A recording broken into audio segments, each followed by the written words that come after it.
About the spirit of Elijah today. Do you know the spirit of Elijah is to turn the hearts of the fathers to the sons and the sons to the fathers?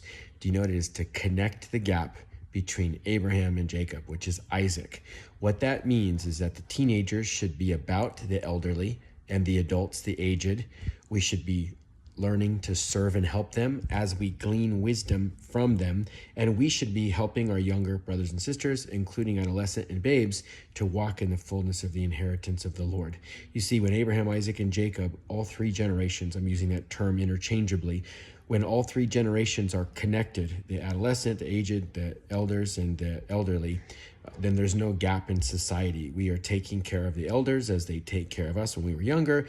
And this grants blessing from God. It says, matter of fact, in the Torah, Exodus 19 and 20, when it gives the 10 commandments, the only commandment with blessing is if you honor your mother and father. And it's interesting, in those biblical cultures, like the Hebrew first century culture, you always would honor your mother and father. They would live with you when they were aged. They couldn't take care of themselves. It's not that way all the way around the world. Sometimes you just send them away or you leave them to fend for themselves.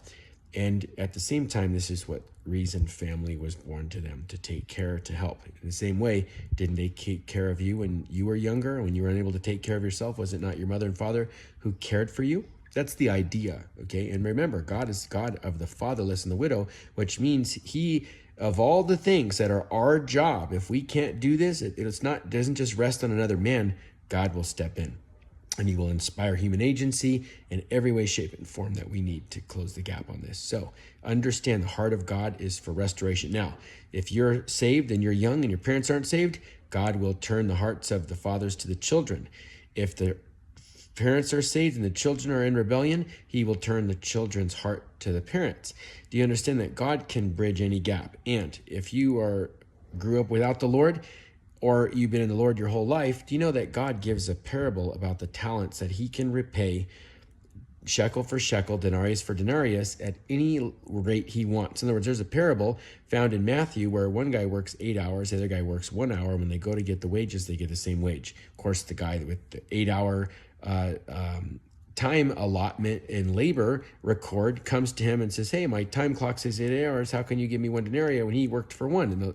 And the master of the vineyard said, is it not my money? I can do with it as I please. So understand the Lord can catch you up to anyone at any time so that you're never behind. As long as your heart is towards him, he's the one who has virtue, currency, time, health, healing, prosperity, blessing, favor, and anointing, most of all salvation in Yeshua, Jesus Christ. So ask liberally.